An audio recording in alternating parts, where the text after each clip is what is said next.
Salut tout le monde, on se retrouve aujourd'hui pour une nouvelle vidéo sur ma chaîne et aujourd'hui on va parler book haul. J'ai complètement craqué mon slip au mois d'octobre. Normalement, si j'avais suivi mes résolutions du mois de septembre, j'aurais dû vous présenter mes services presse ainsi que maximum 3 romans achetés de ma poche. Et aujourd'hui je suis à 19 ou 20 romans à vous présenter. Alors je vais vous expliquer un peu pourquoi j'ai craqué. D'autres livres, j'ai pas forcément d'explication. J'ai reçu quand même 2 services presse, ce qui allège de 2 romans ce book haul beaucoup trop conséquent et du coup on va commencer tout de suite. On va commencer par les services presse avec le premier, il s'agit de 10 jours avant la fin du monde de Manon Fargeton aux éditions Gallimard Jeunesse. Donc je l'ai reçu des éditions Gallimard, que je remercie énormément. C'est un roman qui est paru le 18 octobre. Nous sommes actuellement le 27, mais il s'agit de ma lecture en cours, il me reste une centaine de pages. Je peux vous assurer que j'ai hâte de vous en parler en update lecture parce que c'est un roman juste génial. Nous sommes dans un roman apocalyptique, on est clairement durant l'apocalypse. Et c'est terriblement intéressant, on suit 6 personnages, tous différents les uns des autres, qui vont devoir survivre jusqu'à, on va dire, la fin du monde. C'est-à-dire qu'il y a 2 lignes d'explosion qui sont apparues sur la Terre et elles se rejoignent près des côtes françaises. Et c'est à ce moment-là que, en fait, on va dire, toute espèce humaine qui ne serait pas protégée par des abris anti-atomiques ou autres se ferait juste exploser, on va dire. Et du coup c'est très intéressant au niveau de la psychologie des personnages, mais aussi au niveau de l'originalité de l'apocalypse. C'est clairement, j'avais jamais vu ça comme type d'apocalypse, je trouve ça très intéressant. Le post-apocalyptique n'est pas mon genre habituellement, mais pour le moment j'adore ma lecture, c'est extrêmement addictif et ça c'est vraiment dû à l'écriture de l'autrice que j'aime énormément et j'ai hâte de vous en parler en update lecture. Ensuite, le deuxième service presse que j'ai reçu, il s'agit de Face au dragon de Isabelle Bossian aux éditions Silex, une nouvelle maison d'édition de l'imaginaire qui va ouvrir à Lyon si je ne me trompe pas. Je vous reparlerai de ce roman très bientôt dans une vidéo dédiée au roman et à la maison d'édition parce que j'ai envie de les aider dans le lancement de leur maison qui va ouvrir normalement au mois de novembre, mais elle est basée sur le crowdfunding, c'est-à-dire que ce sont d'autres personnes qui participent et pas forcément tout de leur poche, et du coup j'ai hâte de vous parler de ce roman.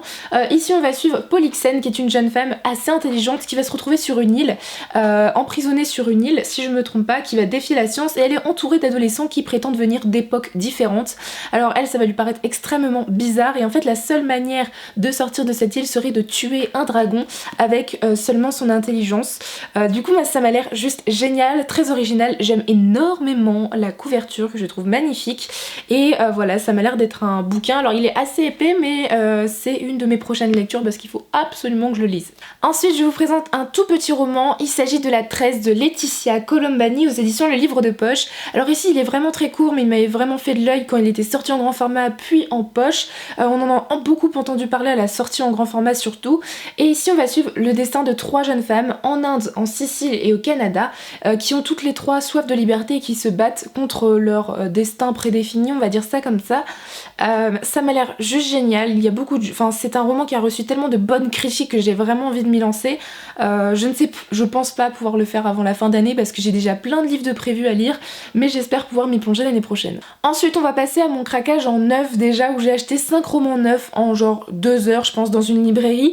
J'avais décidé de me faire plaisir, j'en avais vraiment besoin à ce moment là et du coup j'ai craqué pour 5 romans. Il y a un roman VO, un roman grand format et 3 romans en poche que je vous présente tout de suite. Le premier roman de ce craquage, il s'agit des Fleurs pour Algernon de Daniel Kayes aux éditions J'ai lu. C'est un roman de science-fiction, un classique qui est sorti il y a un moment déjà. Ça a été un roman dont j'ai beaucoup entendu parler dans d'autres romans en référence de science-fiction. Ici, on va suivre des professeurs qui vont faire des sortes d'expériences sur une souris qui s'appelle Algernon. Ces expériences vont décupler l'intelligence de la souris et donc, on va dire emportés par ce succès, les scientifiques vont décider d'appliquer ce qu'ils ont fait à cette souris sur un humain, un simple d'esprit. Au début il va y avoir des effets positifs mais en fait on va vite voir que la souris a des capacités qui déclinent et qui vont du coup avoir une conséquence aussi sur cet homme qui a subi la même expérience. Ça m'a l'air d'être très intéressant, j'ai bien envie de le lire. voir un peu, c'est pas trop mon style de science-fiction habituel, et tout ce qui est scientifique, voilà, c'est pas forcément ce qui me tente le plus habituellement, mais le fait d'en avoir beaucoup entendu parler et cette couverture que je trouve vraiment juste très énigmatique me tente beaucoup pour me plonger dans ce roman. Le deuxième roman, il s'agit de Là où tombent les anges de Charlotte Bousquet aux éditions Le Livre de Poche Jeunesse. Je ne savais pas que ce roman était sorti en poche, et en fait si, et c'est un roman qui était paru à l'origine aux éditions Gulfstream collection électrogène, avec une magnifique tranche bleue, mais je vous avoue que n'ayant jamais lu Charlotte Bousquet, je voulais me laisser tenter sans prendre un grand format 18€ par peur de ne pas aimer, donc du coup je me suis laissée tenter par ce roman à 6,90€. C'est un roman historique qui traite de la Première Guerre mondiale. Nous on va suivre Solange qui a 17 ans, qui va courir les bals parisiens avec ses amis, et elle va évidemment tomber amoureuse naïvement d'un homme qui s'appelle Robert Maximilien et va accepter de l'épouser, mais cet homme va vite devenir un tyran jaloux qui va finalement faire qu'exhiber Solange, et du coup elle va être complètement étouffée par cet homme et sa tante, et le jour où son mari part durant la Première Guerre mondiale, ça va lui permettre en fait de revivre et d'avoir une nouvelle vie dans ce pays où en fait les femmes vont se réorganiser sans les hommes finalement. Donc ça m'a l'air très intéressant. Si je me souviens bien, ça parle de féminisme, ça parle de liberté, ça parle du rôle de la femme durant la Première Guerre mondiale, et ça m'intéresse énormément. Le troisième roman, il s'agit de Qui a peur de la mort de Nnedi Okorafor aux éditions Le Livre de Poche. C'est un roman qui est paru l'année dernière en grand format aux éditions ActuSF, qui a quand même pas mal tourné sur la blogosphère et la booktubosphère, et du coup cette année il est sorti en poche, donc il est sorti cet été je pense, vers le mois d'août si je ne me trompe pas, et ici en fait on est sur un roman de fantasy dans une Afrique post-apocalyptique. Alors juste le fait qu'on ait pris l'Afrique en tant que décor du roman, j'ai trouvé ça juste génial. Ce livre me tente énormément. On va suivre Onyeson-woo, donc j'ai énormément de mal à prononcer ce prénom, je m'en excuse, qui est enfant du viol et qui en fait a la particularité d'être métisse. En fait elle a une peau et des cheveux de couleur sable, et du coup elle est rejetée par sa communauté, et en fait elle va développer des pouvoirs magiques. Ça m'a l'air juste très intéressant. Je veux pas trop en savoir non plus parce que ça m'a l'air d'être un roman extrêmement complexe et particulièrement bien poussé. C'est un roman qui est en train d'être adapté par la chaîne HBO aux États-Unis, qui a aussi, c'est la série en fait, la chaîne qui a produite Game of Thrones, donc ça m'a l'air plutôt pas mal, donc j'ai hâte de me plonger dans cette fantasy. On passe au livre en VO que je me suis acheté durant ce petit craquage. Il s'agit d'une enquête d'Agatha Christie, la première de The Murder of Roger Ackroyd donc d'Agatha Christie, ici aux éditions HarperCollins. C'est les éditions que je souhaitais pour commencer et me lancer dans Agatha Christie. J'ai déjà lu Mort sur le Nil en français que j'avais beaucoup apprécié, et je me suis dit que c'était le moment de me lancer dans cette collection d'enquêtes. Donc c'est la première enquête d'Hercule Poirot. Je veux commencer et les lire dans l'ordre, donc je commence par celle-ci. J'espère ne pas être déçue, ça m'a l'air d'être super sympa. Malheureusement je pense que je n'aurai clairement pas le temps de le lire en cette fin d'année, mais j'espère pouvoir me lancer l'année prochaine. Et le cinquième et dernier roman dans ce craquage, il s'agit d'une fin de saga avec Ma raison de respirer, qui est le tome 3 de Ma raison de vivre de Rebecca Donovan aux éditions Pocket Jeunesse. C'est une saga, une trilogie que j'ai commencé déjà il y a un moment, et j'avais très envie de la finir enfin. C'est le troisième tome, le dernier tome de la saga. J'aimerais me le lire durant mon challenge des fins de saga que j'aimerais m'organiser au mois de décembre et de janvier. En tout cas, j'espère pouvoir la finir à ce moment-là. C'est une saga que j'avais adorée, en tout cas les 2 premiers tomes m'ont beaucoup plu, ça change de mes lectures habituelles. C'est du drame contemporain / romance, ça change complètement, je sors de ma zone de confort avec cette série et j'apprécie plutôt bien cette saga, du coup j'ai hâte d'avoir le fin mot de l'histoire. Et enfin on passe au gros craquage d'occasion que j'ai fait dans 2 bouquineries sur Nantes. Je suis ressortie de ces 2 bouquineries avec 12 livres pour extrêmement peu d'argent finalement. J'en ai profité, c'était l'occasion parce que c'est le genre de bouquins qui partent assez rapidement. J'aurais pu évidemment me restreindre, mais quand j'ai vu que tous ces romans faisaient partie de ma wishlist, je me suis laissée tenter et j'ai totalement craqué. Donc j'ai acheté 12 romans, je ne regrette absolument pas de les avoir. Après il va falloir que je les lise aussi, mais j'aime beaucoup ceux que j'ai achetés et j'ai hâte du coup de vous les présenter. Le premier roman que j'ai acheté est le seul grand format que j'ai trouvé, il s'agit des Entremondes, le tome 1, L'Hôtel Invisible Incorrigible de Sean Ushley aux éditions Lumen. C'est une sortie du mois de septembre je crois des éditions Lumen. Il est sorti en même temps que le tome 3 de Shades of Magic. C'est un roman déjà au niveau de la couverture, je le trouve magnifique. Le travail fait voilà, du livre objet est déjà sublime et le pitch me tente énormément. On va suivre un jeune garçon qui a 12 ans qui s'appelle Cameron qui va un jour aller dans un centre commercial. Il va voir une boutique un peu étrange, il va vouloir rentrer à l'intérieur et en fait quand il va rentrer dans cette boutique il s'agit d'un hôtel magique qui a des propriétés magiques et normalement on ne peut rentrer dans cet hôtel que par invitation et lui a pu y rentrer que par son plein gré finalement.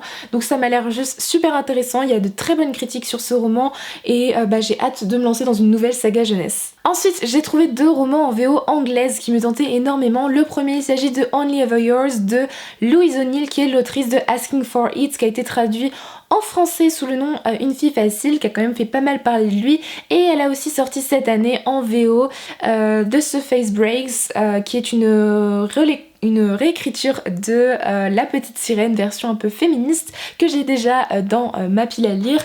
Quand j'ai vu ce roman, je me suis dit c'est le moment, c'est une sorte de dystopie féministe, je ne veux pas trop en savoir, j'ai envie de me plonger dedans un peu à l'aveugle et de ressortir révoltée je pense. En tout cas j'ai hâte de me plonger dans ce roman et de découvrir on va dire les romans qui ont fait le succès de cette autrice. Et le deuxième roman en VO, il s'agit de The Raven Boys de Maggie Stiefvater aux éditions Scholastic. Ici c'est un roman young adult dont vous avez peut-être beaucoup entendu parler si vous regardez des booktubeurs anglophones. En l'occurrence j'en ai énormément entendu parler, il y a de très bonnes critiques sur cette saga. Elle était sortie chez les éditions Hachette il y a de ça quelques années sous le nom La prophétie de Glendower, mais ça n'avait absolument pas fonctionné en France. Du coup moi je veux me laisser tenter par la VO, ça m'a l'air juste génial, j'aime beaucoup la couverture. Ici on va suivre Blue qui on lui a dit en fait pendant des années depuis qu'elle est née que son amour véritable mourrait le jour où elle l'embrasserait. Du coup elle s'est tenue à l'écart de tous les garçons possibles et imaginables histoire de ne pas faire de dégâts, mais un jour elle va être on va dire attirée par un groupe de garçons qui s'appelle The Raven Boys et qui vont lui faire découvrir qu'en fait la magie existe. Ça m'a l'air super sympa, alors ça fait un moment qu'il est sorti donc j'espère pas trop tomber dans des clichés. Après on verra bien, mais en tout cas ceux qui l'ont lu récemment en disent du bien, donc finalement je pense que ça reste quand même un roman young adulte assez actuel et j'ai hâte de m'y plonger. Ensuite je vais continuer avec uniquement des poches parce que là j'ai un peu craqué niveau poche, je l'avoue, avec cette fois-ci une suite de sagas avec le tome 2 de Mercy Thompson, Les liens du sang de Patricia Briggs aux éditions Milady. J'avais lu le premier tome il y a de cela peut-être plus d'1 an, j'avais bien aimé mais j'étais assez mitigée, je ne savais pas trop si j'allais continuer la saga et pourtant c'est une saga qu'on me recommande énormément et du coup j'hésitais un petit peu à continuer. Finalement quand j'ai vu que le tome 2 était en occasion pour 2 ou 3 euros, je me suis dit laisse-toi tenter, tu vas bien voir, donc je vais lire ce tome 2 et je verrai à ce moment-là, je statuerai si je continue cette saga ou pas. Et le deuxième roman de SFFF que je me suis procuré, il s'agit du tome 1 du cycle des robots, donc les robots de Isaac Asimov aux éditions J'ai lu. Ici c'est un roman fondateur de la science-fiction, je pense que vous en avez beaucoup entendu parler, ça fait des années que j'entends parler d'Isaac Asimov, que je ne m'étais jamais penchée sur ses romans. J'ai vu que le premier tome est en fait assez court et je me suis dit pourquoi pas me lancer et découvrir cet auteur, découvrir les classiques un peu de la science-fiction. Je vais déjà le faire avec Des fleurs pour Algernon, celui-ci me tente beaucoup aussi. Pourquoi pas me faire voilà, une petite culture de science-fiction, ça pourrait être pas mal. Ensuite j'ai trouvé 2 romans de la même autrice qui étaient dans ma wishlist aussi. Il s'agit de l'autrice Kathleen Grissom avec La colline aux esclaves et Les larmes de la liberté qui sont tous les deux sortis aux éditions Pocket. Ici ce sont 2 romans qui se passent l'un au 18e siècle, l'autre au 19e, qui traitent, nous sommes aux États-Unis et ça va traiter de ségrégation. Dans La colline aux esclaves, si je ne me trompe pas, on est en 1791, va suivre une jeune orpheline irlandaise qui s'appelle Lavinia qui va se retrouver domestique dans une plantation de tabac et qui va être intégrée donc avec les domestiques noirs, les esclaves, et finalement le fait qu'elle ait une peau blanche va lui permettre d'accéder à l'autre partie de cette maison, la partie plutôt noble, la partie des blancs, et une histoire d'amour va un peu tout chambouler dans sa vie. Donc on est ici sur un roman historique, j'en ai entendu de très très bonnes critiques et j'ai hâte de m'y plonger. Et pour ce qui est des larmes de la liberté, on est en 1830 cette fois-ci, on suit un homme qui s'appelle James Pike, qui est le fils d'un planteur mais aussi d'une esclave dans la Virginie, qui doit fuir sa Virginie natale et qui va se hisser dans la haute société de Philadelphie en cachant ses origines et va vivre une belle histoire d'amour avec une aristocrate. Mais un jour, on va dire, son passé va revenir taper à sa porte et ça va apporter de nombreuses péripéties. En tout cas, ce sont des romans qui me tentent énormément, des romans historiques qui se rajoutent encore une fois à ma pile à lire. On reste dans les romans historiques avec cette fois-ci Un goût de cannelle et d'espoir de Sarah McCoy aux éditions Pocket. C'est une autrice dont j'ai beaucoup entendu parler sur les vidéos YouTube et qui me tentait énormément. Ici on est en Allemagne durant la Seconde Guerre mondiale, en 1944 plus précisément. Nous allons suivre une jeune fille qui s'appelle Elsie qui a 16 ans et qui a ses parents qui sont patriotes, sa sœur volontaire au Lebensborn et son fiancé n'est autre qu'un haut placé dans l'armée nazie. Elle évidemment elle vit un peu d'insouciance, elle vit dans sa boulangerie qui est la boulangerie Schmidt, voilà, où on continue à pâtisser et un jour, on va dire le jour de Noël, sa vie va être complètement chamboulée le jour où un jeune juif va toquer à sa porte et nous on va suivre après 60 ans après au Texas donc une journaliste Reba Adams qui va passer devant la vitrine de cette pâtisserie allemande et ça va lui changer totalement la vie. Donc on a deux récits de manière parallèle qui m'ont l'air très intéressants. En tout cas j'aime beaucoup de manière générale les romans sur la Seconde Guerre mondiale, sur les guerres mondiales de manière générale. Du coup je pense que ça peut être une excellente lecture. Ensuite on passe à un autre roman, toujours style historique mais plutôt ici une ode à la littérature avec Les vies de papier de Rabi Alameddine aux éditions 10-18. Alors déjà je suis tombée amoureuse de cette couverture, mais ici on va suivre une dame qui est libanaise, qui a 72 ans et qui s'appelle Alia Saleh et qui refuse les carcans imposés par la société libanaise. Elle continue à traduire de nombreux romans de pays étrangers tels que Kafka ou encore Nabokov qui sont ses romanciers préférés et c'est ici un peu une ode à la littérature sur fond de guerre à Beyrouth. Voilà, donc ça m'a l'air très intéressant. Je connais très peu de choses sur le Liban. Le fait que ça mêle littérature mais aussi historique, ça peut être terriblement intéressant et j'ai hâte de me plonger dans ce roman. On passe à un roman qui parle toujours de littérature avec cette fois-ci Au paradis des manuscrits refusés de Irving Finkel aux éditions 10-18. C'est un roman dont j'ai beaucoup entendu parler sur la chaîne de Kiss the Librarian, donc avec Salomé. Du coup j'ai hâte de me plonger dans ce roman parce que c'est un roman qu'elle a beaucoup apprécié. Ici en fait nous sommes dans la campagne anglaise et on a une sorte de sanctuaire qui est dirigé par d'excentriques érudits qui est la bibliothèque des refusés qui va accueillir tous les manuscrits qui ont été refusés par les maisons d'édition. Et on va suivre donc plusieurs personnages dans une sorte de comédie avec amour, littérature. Moi ça me va très bien, c'est un roman assez court qui me tente beaucoup et voilà, j'aime toujours autant la couverture. L'avant-dernier roman de ce book haul, il s'agit de Nos années sauvages de Karen Joy Fowler aux éditions 10-18. C'est un roman que j'avais repéré à sa sortie en grand format parce que j'en l'avais vu sur le compte Instagram de Pretty Books qui en avait beaucoup parlé et en bien, il me tentait beaucoup. C'est pas mon style de lecture habituel. Ici on va suivre Rosemary Cook qui est, quand elle était petite, elle racontait énormément d'histoires, elle était très bavarde jusqu'au jour où sa sœur va disparaître puis son frère. À ce moment-là elle se mure dans le silence jusqu'au jour où elle va commencer à raconter son histoire. C'est un roman qui est assez bouleversant, qui a ce qui paraît un énorme cliffhanger auquel on ne s'attend pas. J'espère sincèrement qu'il va me surprendre. En tout cas j'en attends beaucoup et j'ai hâte de m'y plonger. Et le dernier roman de ce book haul, il s'agit de Au cœur de l'histoire de Franck Ferrand aux éditions J'ai lu. Ici c'est pas particulièrement un roman mais plutôt un recueil de plusieurs destinées de personnages historiques dont on connaît finalement très peu de choses et qui ont un destin, une vie qui est particulièrement intéressante.